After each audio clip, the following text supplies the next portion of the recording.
Saudara Wakil Menteri Investasi dan Hilirisasi Todo Tua Pasaribu memastikan tidak boleh ada lagi kasus pengusaha lokal palak investor asing.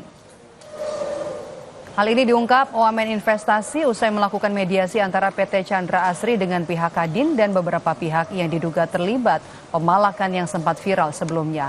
Wamen Investasi menambahkan ke depan Pemda akan menyeleksi pengusaha lokal untuk dilibatkan dalam proyek dari investor asing.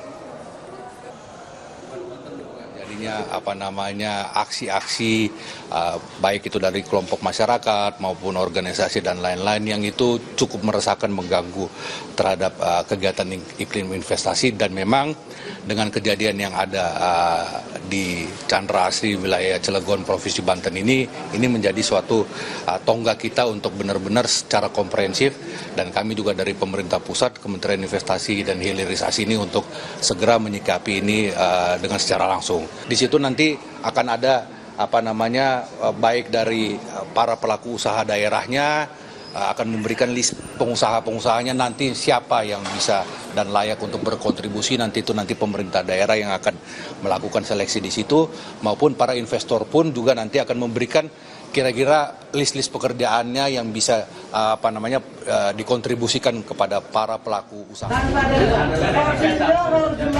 ada lelang. 5 triliun untuk Kadin, 3 triliun untuk Kadin tanpa ada lelang. Bagi. Inilah rekaman video yang beredar di media sosial yang memperlihatkan sekelompok orang berpakaian Kadin Cilegon serta beberapa ormas diduga mengintimidasi perwakilan perusahaan kontraktor asal Tiongkok. Dalam video ini tampak sejumlah pengusaha lokal mengintimidasi pengusaha asing yang ditunjuk PT Chandra Asri Pasifik untuk ekspansi membangun perluasan pabrik bernama PT Chandra Asri Alkali sebagai proyek strategis nasional dengan nilai investasi sekitar 15 triliun rupiah di kawasan Industrial Estate Cilegon. Sekelompok orang ini minta dilibatkan dalam pekerjaan proyek dengan jatah sebesar 5 triliun rupiah untuk pengusaha lokal tanpa ada lelang. Menanggapi video viral tersebut, Ketua Umum Kadin Anindya Bakri berjanji akan melakukan pengecekan terhadap anggotanya. Kadin Pusat juga akan mengirim tim untuk mengecek ke lokasi dan akan duduk bersama dengan pemerintah setempat membahas hal ini.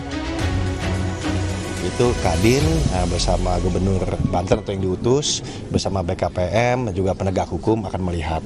Nah, intinya kita mengerti bahwa 8% itu mesti dicapai dan juga pertumbuhan ekonomi mesti tercapai, investasi mesti masuk, dan Kadin tugasnya untuk mengawal. Jadi kalau ada hal-hal seperti itu lebih ke arah oknum dan itu levelnya kan kabupaten kota, sehingga kita akan bekerjasama dengan provinsi dan Kadin Indonesia juga mengerahkan WKUK hukum dan organisasi untuk benar-benar kita menindaklanjuti dan menyikapi secara bijak dan cepat. Sementara itu merespon video tersebut, Polres Cilegon mengaku sudah melakukan mediasi dengan kedua belah pihak. Polisi juga berjanji akan menindak tegas aksi premanisme berkedok ormas maupun LSM. Ya, kemarin sempat viral ya, tapi sudah kita mediasi, sudah kita lakukan pertemuan, hanya miskomunikasi saja antar pengusaha asing dan pengusaha lokal di kota Cilegon. Sudah kita mediasi dan kita ultimatum, tidak ada pengancaman, kemudian tidak ada intimidasi. Apabila ada, kita tindak tegas. Alhamdulillah kemarin berjalan dengan lancar mediasinya, dan kedua belah pihak juga bersepakat tidak adanya ancaman maupun premanisme seperti itu. Kami kutip dari laman resmi chandraasri.com. Chandra Asri Group berdiri pada tahun 1992. Perusahaan ini mengoperasikan naphtha cracker pertama dan satu-satunya di Indonesia. Saat ini transformasi Chandra Asri Group meliputi beragam bisnis yang meliputi manufaktur, perdagangan bahan kimia, hingga petrokimia. Tim Liputan, Kompas TV.